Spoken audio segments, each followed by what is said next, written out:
तुमसे कितनी बार बोला है मैंने कि मेरी फैमिली वालों पे मत जाया करो। सॉरी यार, लेकिन तुम्हें तो पता।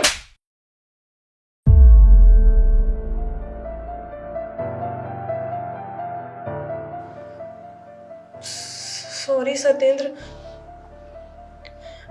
हाँ तो तुम्हारी भी तो गलती थी ना, तुम्हें भी सोच समझ के बोलना चाहिए था।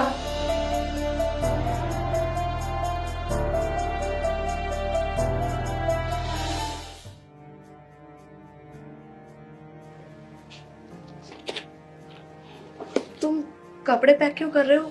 कहीं जा रहे हो क्या? हाँ, मैं ये घर हमेशा हमेशा के लिए छोड़ के जा रहा हूँ। सत्येंद्र, इतनी भी बड़ी बात नहीं हो गई है। और तुम्हें तो पता है ना, जब मैं गुस्से में होती हूँ तो अनकंट्रोल हो जाती हूँ, तो मेरा हाथ उठ गया। इस बात को इतना सीरियस मत लो ना। सही कह रही हो, कोई सीरियस नहीं ले रहा मैं, लेकिन अब मैं इस घर में नहीं रह सकता। तुम रहो आराम से, ठीक है? सत्येंद्र, मैं तुमसे माफी मांग तो रही हूँ। बी अ मैन, प्लीज बात को समझो। बी अ मैन, सही है। अगर कोई लड़की किसी लड़के पे हाथ उठाए तो बी ए मैन समझना चाहिए, माफ कर देना चाहिए। लेकिन अगर कोई लड़का किसी लड़की पे हाथ उठाए तो कोर्ट कचहरी, पुलिस केस, यहां तक कि लड़की के घर वाले आ जाते हैं उस लड़के को मारने पीटने और धमकाने के लिए। लेकिन अगर लड़की ने हाथ उठाया तो बी ए मैन, उसे समझना चाहिए। सही है तुम लोगों का, लेकिन अब मैं नहीं समझ सकता। मैं जा रहा हूं इस घर को छोड़ के हमेशा हमेशा के लिए।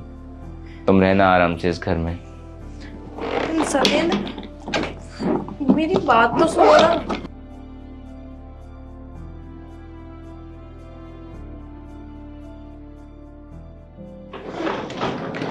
अरे सत्येंद्र, इतनी भी बड़ी बात नहीं होगी है जो तुम जा रहे हो। इतना ड्रामा करने की जरूरत नहीं है। मैंने तुमसे माफी मांग तो ली है, माफ भी कर दो मुझे। माफ तो मैं नहीं कर पाऊंगा तुम्हें, क्योंकि तुमने जो किया है ना वो माफी के लायक नहीं है। इसके लिए ना तुम्हें सबक सिखाना जरूरी है। और वैसे भी इस घर में मेरी कोई इज्जत तो है नहीं, क्योंकि एक पति क्या चाहता है अपनी बीवी से कि वो उसकी इज्जत करे, उसकी रिस्पेक्ट करे, उसका ध्यान रखे, उसकी केयर करे।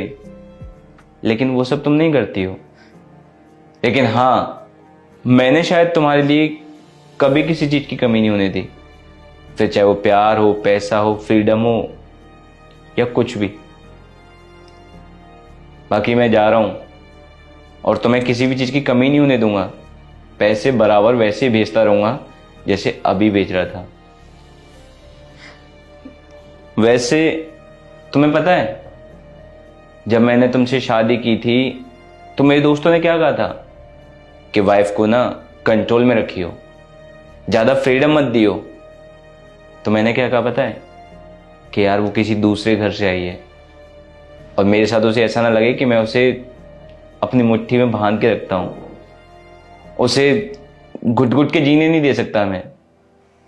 और मेरी माँ ने क्या कहा था जब मैंने ये नया घर लिया था तुम्हारे नाम पे? मेरी माँ ने कहा था क्या जरूरत है बहू के नाम पे नया मकान लेने की? कल के लिए अगर कोई बात हुई तो तेरे पास तो प्रॉपर्टी भी नहीं रहेगी, वो उसे ले जाएगी। लेकिन माँ से मैंने ये कहा कि वो तो मेरी है ना, और मेरी हर चीज पे उतना ही हक उसका है जितना मेरा है। लेकिन आज मुझे पता चल रहा है कि इक्वलिटी के चक्कर में मैंने अपनी इज्जत तुम्हारी निगाहों में बिल्कुल गिरा दी थी। तो बस अब ऐसा नहीं होगा। मैं जा रहा हूं इस घर को हमेशा हमेशा के लिए छोड़ के। और जिस दिन तुम्हें सच में रियलाइज हो ना, एहसास हो कि तुमने क्या किया है, उस दिन आना मेरे पास अपनी गलती की माफी मांगने।